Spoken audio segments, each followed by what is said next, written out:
وإذ استسقى موسى لقومه فقلنا اضرب بعصاك الحجر فانفجرت منه 12 عينا قد علم كل أناس مشربهم كلوا واشربوا من رزق الله ولا تعثوا في الأرض مفسدين.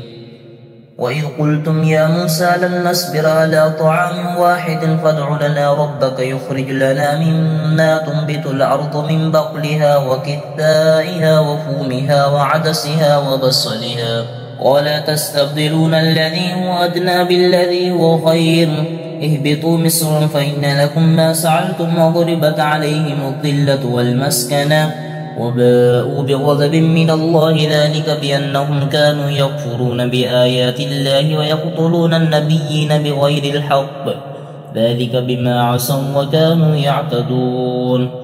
إن الذين آمنوا والذين هادوا والنصارى والصابعين من آمن بالله واليوم الآخر وعمل صالحا فلهم أجرهم عند ربهم ولا خوف عليهم ولا هم يحزنون.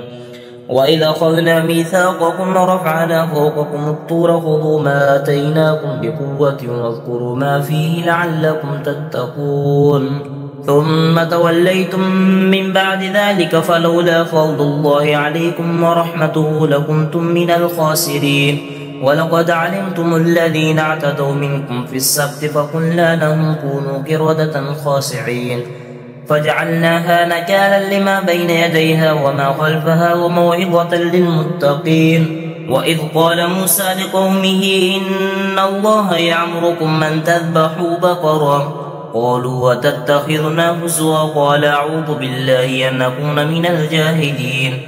قالوا ادع لنا ربك يبين لنا ما هي قال إنه يقول إنها بقرة لا فارض ولا بكم عوان بين ذلك فافعلوا ما تؤمرون. قال ادع لنا ربك يبين لنا ما لونها قال إنه يقول إنها بقرة صفراء فاقع لونها تسر الناظرين. قالوا ادع لنا ربك يبين لنا ما هي إن البقرة شابه علينا وإنا إن شاء الله لمهتدون. قال إنه يقول إنها بقرة لا ظلول تثير الأرض ولا تسقي الحرث مسلمة لا شية فيها. قالوا الآن جئت بالحق فذبحوها وما كادوا يفعلون.